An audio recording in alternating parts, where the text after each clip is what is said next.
अमरावती महापालिकेच्या निवडणुकीत उमेदवारांप्रती असलेली मतदारांची नाराजी नोटातून स्पष्टपणे समोर आली आहे। झालेल्या मतदानात तब्बल 27,867 मतदारांनी नोटाचा वापर केला असून हे एकूण मतदानाच्या 7.67% इतकं आहे। लोकशाहीच्या बळकटीकरणासाठी प्रत्यक्ष मतदान करणं अत्यंत महत्त्वाचं आहे। मात्र पसंतीचा उमेदवार नसल्यास अनेक मतदार मतदानापासून दूर राहतात, असं निवडणूक आयोगाच्या निदर्शनास आलं होतं। यावर उपाय म्हणून नोटा हा सक्षम पर्याय उपलब्ध करून देण्यात आला आहे।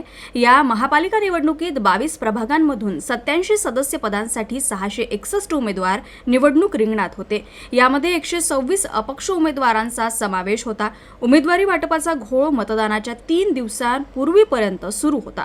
या गोंधळाच्या पार्श्वभूमीवर काही मतदारांची नाराजी नोटाच्या माध्यमातून व्यक्त झाल्याचं दिसून आलं। नोटा हे वैध मत असून मतदाराचं मत पूर्णपणे गोपनीय राहतं, त्यामुळे कोणताही दबाव न येता मतदार आपला निषेध नोंदवू शकतो। मतदानापासून दूर न राहता प्रक्रियेत सहभागी होण्याची संधी नोटा देत असल्यानं लोकशाही अधिक पारदर्शक व सशक्त करण्याच्या दिशेनं हा पर्याय महत्त्वाचा ठरतोय।